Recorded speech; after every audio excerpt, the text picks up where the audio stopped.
The Fall of Lucifer, theological debates about pride, free will, and rebellion in heaven.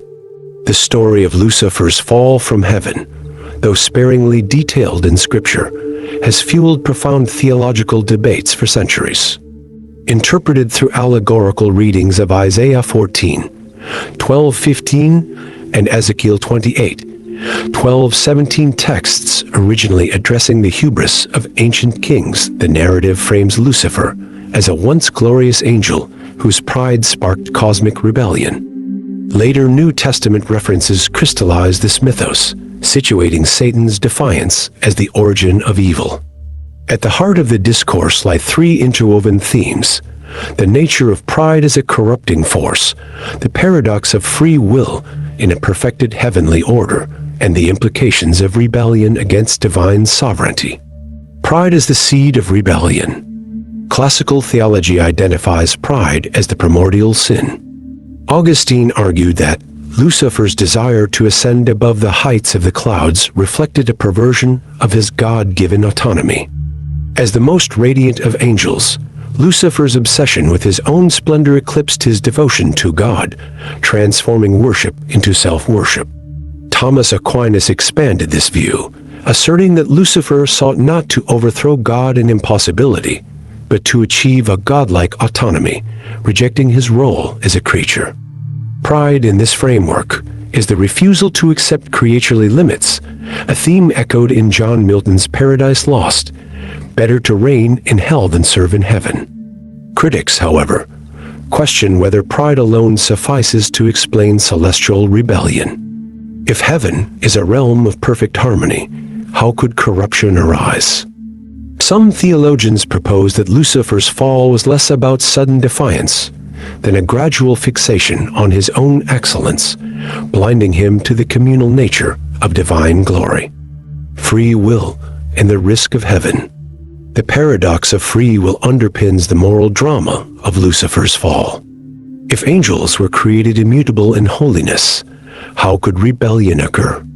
Conversely, if they possessed libertarian free will, does this imply heaven was inherently risk-laden? Augustinian Calvinist view: God sovereignly ordained the fall to manifest his justice and mercy. Angels, like humans, were endowed with the ability to sin, but not the necessity to sin. Lucifer's choice, though foreseen, reflects genuine agency. Arminian or objector perspectives: free will necessitates the possibility of rejection. Origen speculated a pre-mundane fall, suggesting Lucifer's pride emerged in a primordial epoch, distancing the fall from God's direct authorship. Mystical theology: Pseudo-Dionysius and Meister Eckhart emphasized that angelic will, though free, naturally inclines toward God. Lucifer's rebellion thus represents a metaphysical absurdity, a willful unmaking of its own nature. Modern thinkers like C.S. Lewis reconcile free will and divine omniscience by framing time as a present totality to God. Lucifer's choice is seen, but not coerced.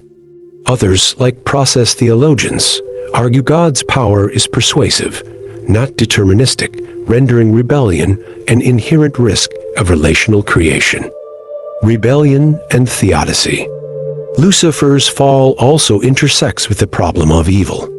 If God is all-powerful and benevolent, why permit such cosmic treason? Free will theodicy. Evil arises from misused freedom. Just as human sin stems from Adam's choice, angelic rebellion reflects the cost of granting autonomy. Soul-making theodicy. Irenaeus and John Hick posit that conflict with evil refines creation's moral maturity.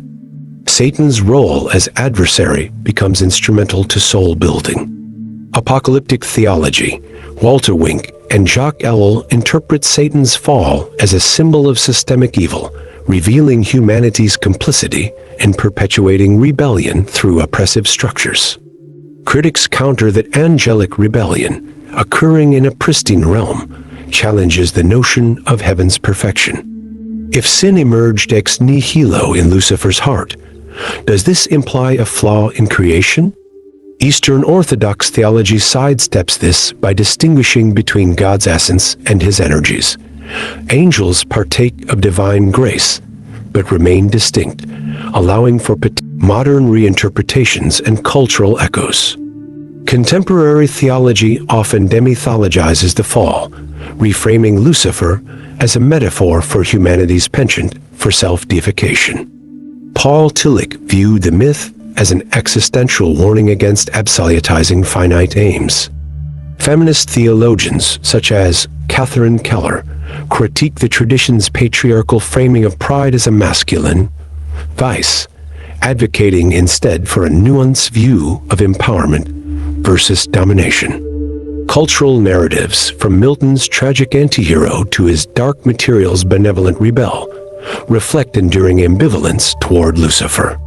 Is he a tyrant, or? This duality underscores the story's grip on the Western imagination, a mirror for human aspirations and follies. Conclusion, mystery, and moral caution. The fall of Lucifer resists dogmatic closure, dwelling in mystery. Medieval scholastics like Aquinas conceded that angelic sin transcends human categories, while Karl Barth deemed it a nothingness that God permits but does not will. Ultimately, the narrative serves less as a cosmic ideology than a cautionary tale.